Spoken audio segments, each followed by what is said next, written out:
السلام عليكم، جبت لكم وصفة كعك الغرب، وصفة ناجحة من أول تجربة وتجي بزاف بنينة.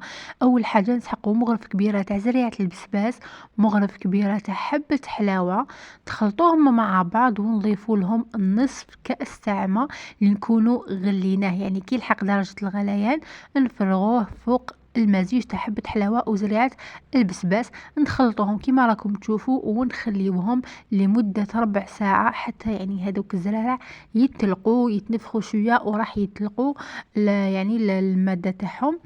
يجي بزاف بنين، يجي خفيف، يجي هايل هذا الكعك هذا. نتمنى انكم تجربوه. اول حاجه نسحقوها. وش عندي هنا في المقادير؟ اكيد عندي هذا المنقوع تاع زريعه البسباس مع حبه حلاوه كيما راكم تشاهدوا. شوفوا كيفاش راه يطلق، يعني خليناه مده ربع ساعه. عندنا كأس حليب دافي، نصف كأس تاع زيت، عندي مبشر البرتقال، حبة بيض، مغرف كبيرة تاع خميرة الخبز وشوية تاع حبة حلاوة. وما نساوش كذلك نسحقوا كاس سكر ناعم مع مغرف صغيرة تاع الملح. فوالا نبداو على بركة الله بالوصفة. اول حاجة راح نجيبو هكا ان ريسيبيون ونصفيو فيه هذاك الخليط تاع زريعة البسباس وحبة حلاوة، يعني راح نخدمو بهذاك الماء هذاك اللي كانوا تلقوا فيه هذوك الزرارع اللي رايحين يعززوا لنا النكهه، وراح يجي يعني واحد الكعك بزاف بنين هايل. عندي هنا كاس تاع حليب دافي، يعني نضيفوا له كاس تاع حليب دافي. نضيف كذلك كما راكم تشوفوا كاع سوائل، نضيف نص كاس تاع زيت.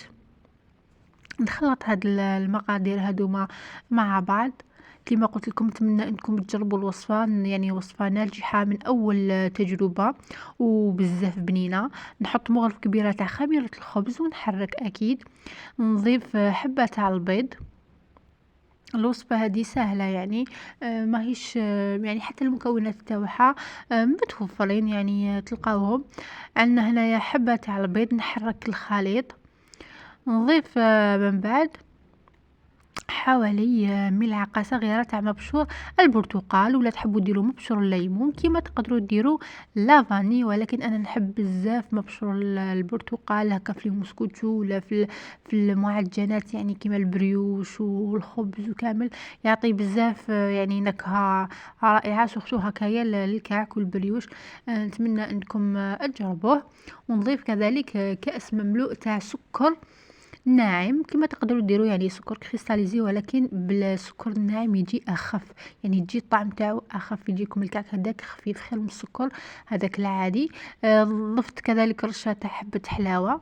نضيف حوالي ملعقه صغيره تاع الملح، ولكن نصفيها. كي تصفوها هذاك الملح الخشين كامل راح يقعد في المصفات، هذاك مش هنستعملوه. يعني كي تعودوا تشوفوا اني حطيت حوالي نصف ملعقه تاع ملح. فوالا صافيه.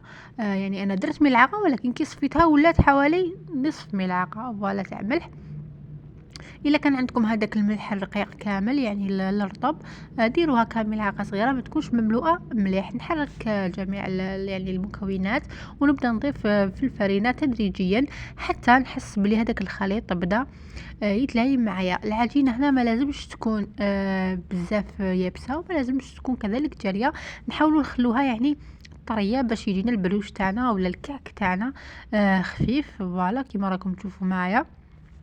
بعد ما تلايم لي هاد لاباط هادية، نحطوها هكذا في لو بلون دو طرافاي بعد ما نكونوا رشيناه بالفرينة اكيد باش ما يلصقناش.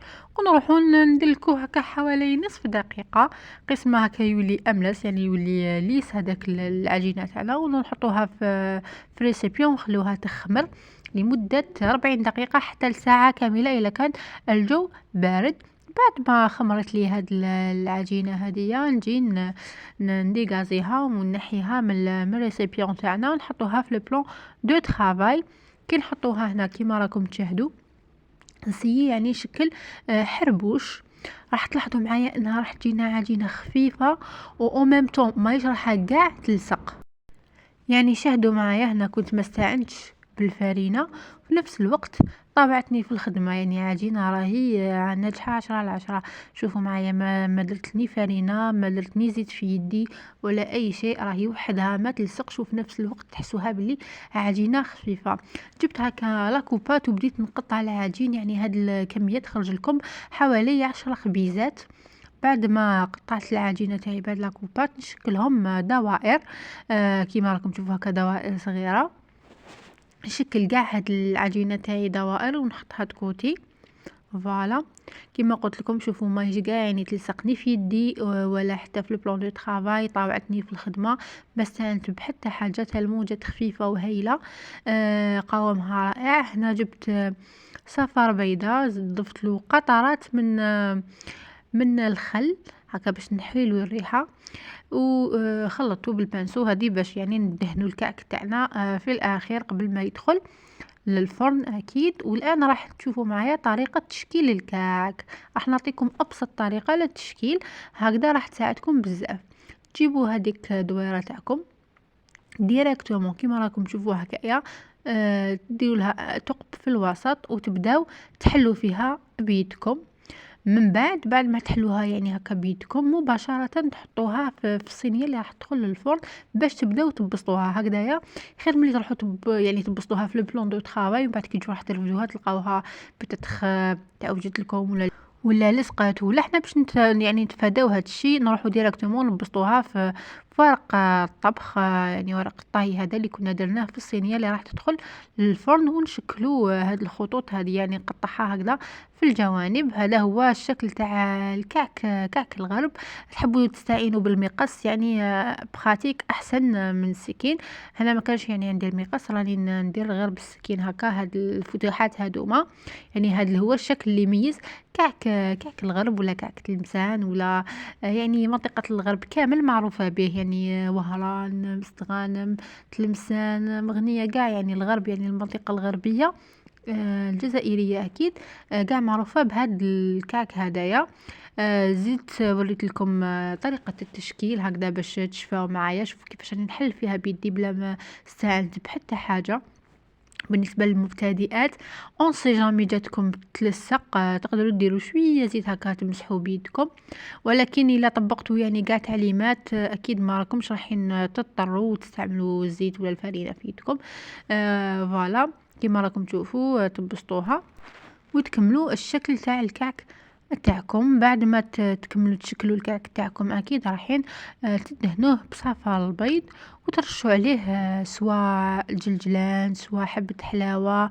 كيما انا كنت درت حبة حلاوة يعني في قلب العجين، فحبيت في الشكل يعني في التزيين ندير الجلجلان، ولهذا درت الجلجلان اللي تقدروا ديروا واش حبيتوا من الفوق هكا للتزيين. حتى تقدروا تخلوها يعني تخليوها سامبل تدهنوها غير بالبيض وتخليوها، سينو تقدروا ترشوا عليها سكر كريستاليزي خفيف هكذايا بعد ما تكونوا دهنتوها بالبيض. يعني لكم الاختيار. راح نزيد نوري لكم واحدة بالنسبة للمبتدئات يعني كيفاش راح تشكلوهم. هذه اسهل طريقة للتشكيل وطريقة بزاف براتيك بزاف يعني تساعدكم. خير ملي تشكلوا حربوش من بعد تغلقوه تخافوه يتفتح لكم داخل الفرن ولا داخل الفرن. الوغ هذه هي الطريقة يعني الانسب لكل وحدة تحب تجربه، ولا خاصة يعني المبتدئات. يخرج لكم يعني شكله بزاف شباب ويجي يعني بشكل عشوائي. معناش حين نخدموه بطابع ولا حاجه، ولكن يجي شكل مميز. كما راكم تشوفوا معايا راني هكذا نديرلو في الفتوحات. من بعد ما نكونوا جهزنا هذا الكعك تاعنا ودرنا له اكيد صفر تاع البيض ورشينا عليه التزيين الجلان ولا اي حاجه من اللي قلت لي سبق لي وذكرتهم. نخلوهم يرتاحوا، يعني خلوهم يرتاحوا واحد 10 دقائق، وجدوهم هكا كامل في سنيوه وخلوهم هكا يرتاحوا واحد من 5 ل10 دقائق، يزيد يضاعف الحجم تاعهم. من بعد دخلوهم للفرن اكيد. انا ما خليتهمش يرتاحوا بزاف للامانه، كنت شويه مزروبه. فوالا من بعد دخلتهم داخل الفرن، يعني ما ياخدوش وقت طويل في الطياب، غير يحمروا لكم من تحت تشعلوا لهم من الفوق. حتى المعطى ريحة بزاف بنينة في الدار وبزاف يعني جاو خفاف وهايلين. كانت اللي طيب يطيحوا معاها يعني السنيوه اللي تخرج ياكلوها لي في الدار. هادوما الحبيبات اللي صورتهم يعني اللي قعدوا لي سينو كانوا ياكلوا واش كان يطيب كانوا ياكلوه. فوالا جاو بزاف خفاف بزاف بنان بزاف هايلين يعني طاروا في السما صراحة.